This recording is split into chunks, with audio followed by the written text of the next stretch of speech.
Sem a possibilidade de coligação proporcional, partidos políticos terão um desafio para eleger deputados federais e deputados estaduais.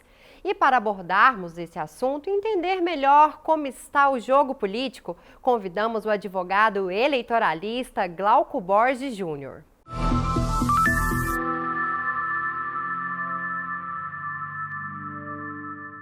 Glauco, seja muito bem-vindo ao Eleições para Todos e muito obrigada por ter aceito o nosso convite para estar aqui hoje. Eu que agradeço, Mona Lisa, agradeço também a você, telespectador aqui da TV Alego. Sempre uma grata satisfação estar aqui com vocês, tratando de assuntos tão importantes como as eleições aí para todos. Bom, os partidos políticos e os candidatos que concorrem aos cargos proporcionais vão passar por um teste nessas eleições agora de 2022, já que será a primeira eleição geral sem a coligação para deputados federais. Qual é a sua visão sobre essa nova regra do jogo? Então, Mona Lisa, as coligações elas foram criadas no Brasil na década de 50.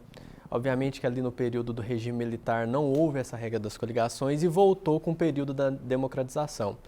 E no ano de 2017 nós tivemos uma emenda constitucional retirando a coligação, no caso, para candidaturas proporcionais, mas mantendo ela para majoritárias.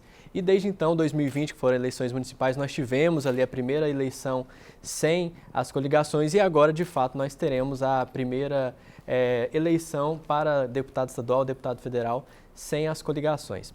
De fato, foi um desafio muito grande para os partidos, principalmente para angariar candidatos.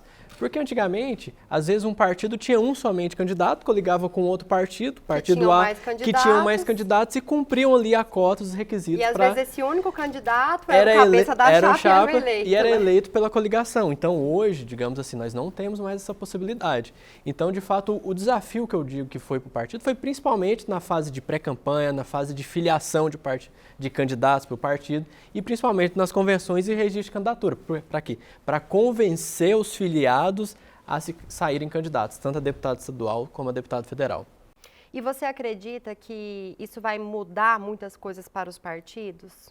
Muda, com certeza muda a roupagem das eleições, né? Hoje nós tivemos um crescimento das candidaturas, por exemplo, a deputado federal, nas eleições passadas de 2018, o TSE constatou que houve mais de 8.000 candidaturas para deputados federais. Agora nós já chegamos a 10.000, ou seja, um crescimento de 20%. O próprio estado de Goiás teve um crescimento de 70% das candidaturas. Tivemos 229 candidaturas nas eleições passadas, agora 391 candidaturas. Então, ou seja, mudou a forma, inclusive, dos partidos se portarem perante o eleitor, apresentando o quê? Apresentando mais candidatos, apresentando mais propostas, chamando pessoas que, inclusive, talvez não faziam parte ali do dia a dia da política, mas também para participar. E uma outra coisa que mudou é que as campanhas agora se tornaram campanhas milionárias. A gente vê que 45% do fundo eleitoral e do fundo partidário estão sendo direcionados às candidaturas, por exemplo, de deputados federais. Você acredita que essa mudança que nós tivemos, ela vai beneficiar os partidos grandes? Sim, beneficia, até porque as eleições para deputado federal, elas balizam tanto que um partido vai receber do fundo partidário, do fundo eleitoral, inclusive do tempo de TV. Então, a finalidade das coligações antigamente era o quê? Juntar partido A, partido B, para no período eleitoral ter mais tempo de TV, ter mais fundo partidário, ter mais fundo eleitoral e eleger eles seus candidatos. Agora, como não há essa possibilidade de unir os dois partidos, ou 3 ou 4, enfim, quantos partidos forem necessários, de certa forma os partidos também têm que se reinventar nessa forma e desembolsar mais dinheiro nessas candidaturas. Então facilita, neste caso, para os partidos grandes, porque eles já têm mais recursos, mais deputados eleitos. Obviamente, a gente vê que o fundo bilionário aí do FEFEC, do Fundo Especial de Financiamento de Campanha, ficou praticamente com 8 partidos dentro de uma estrutura que nós temos 32 partidos. Ou seja, quem está sendo favorecido com tudo isso, querendo ou não, são os partidos maiores. Bom, em relação aos deputados que estão concorrendo à reeleição, qual você acredita que será o maior desafio deles? De fato, o maior desafio é enfrentar o desgaste de uma reeleição. Acho que, querendo ou não, há uma comparação com aquele que fez uma coisa e com aquele que não fez. E a gente vê também, inclusive, apostas de partidos, principalmente em novatos. Alguns sites, por exemplo, trazem algumas estatísticas, eles estão apostando, por exemplo, em candidatos que nunca disputaram eleição e ali destinam, no caso, um fundo partidário mais generoso, digamos assim. Então ele tem esses dois desafios de enfrentar o eleitor, de mostrar o que fez, o que não fez, de ter todo esse desgaste natural de uma reeleição e alguns partidos, inclusive, não ter o acesso ao fundo partidário que muitos novatos estão tendo. E essa dança das cadeiras que aconteceu na época da troca de partidos, quando abriu a janela partidária? Você acha que esses candidatos que estão concorrendo à reeleição, eles conseguiram pensar lá na frente ao mudar de partido? Você acha que agora essas mudanças de partido para partidos grandes, saindo de partidos pequenos para partidos grandes, pode ter atrapalhado eles ou não? Você acredita que isso vai beneficiá-los? Acaba que, querendo ou não, quando uma pessoa, um parlamentar é candidato à reeleição, se ele foi eleito, por exemplo, por um partido médio ou por um partido pequeno, dificilmente ele vai conseguir manter a sua filiação nesse partido e às vezes é um partido que não tem viabilidade financeira, não tem um fundo partidário ou um fundo eleitoral razoável, então ele prefere ir para um partido maior, principalmente para quê? Para ter viabilidade, para ter a questão do acesso também à verba, para tentar essa reeleição.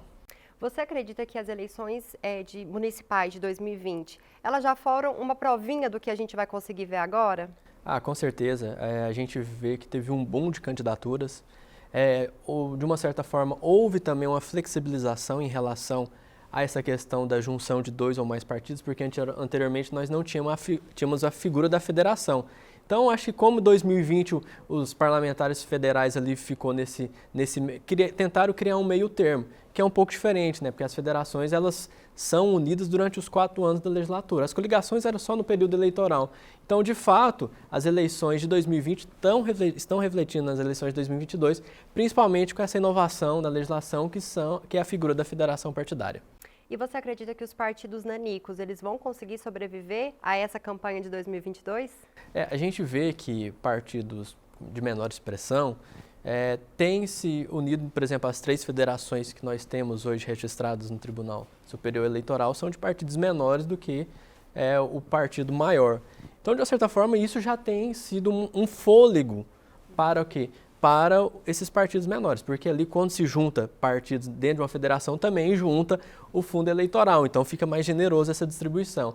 E outra forma também a gente viu que esses partidos nanicos também incentivaram candidaturas que sempre foram para estadual, virem para federal, vereadores virem candidatos a federal, para quê? Para fortalecer, para aumentar o número de votos. Nós temos, por exemplo, uma ex-candidata a presidente, historicamente, que sempre foi candidata a presidente, que é a Marina Silva, que agora é candidata a deputada federal em um outro estado, em São Paulo. Para quê? Para fortalecer o partido dela, para ter mais votos ali e, consequentemente, dentro dessa baliza que é os votos de deputado federal, ter mais acesso ao fundo. Você acredita, então, que os partidos eles estão investindo mais nas candidaturas proporcionais para eles conseguirem crescer mais, ao invés de perder, talvez, um pouco de tempo nas candidaturas majoritárias? Sim, a gente vê, inclusive, reportagens aí constantes, né? Tem candidatos a deputado federal que teve mais recursos do que candidatos a governadores. Então, de fato, o partido pensa nisso porque é um retorno mais garantido.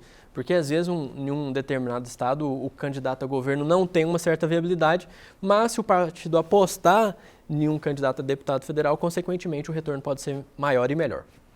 Bom, para a gente finalizar, a gente sempre gosta aqui no Eleições para Todos de explicar como funciona a política, as eleições para o nosso telespectador. Então, a gente falou aqui muito de cargos proporcionais, como os partidos estão se organizando para essas eleições que têm novas regras. Só para deixar bem claro, como que funciona a distribuição de cadeiras para deputados estaduais e federais? Nós já até abordamos isso em outros programas, mas é sempre bom lembrar para que o eleitor esteja ciente, né, de como funciona o nosso sistema.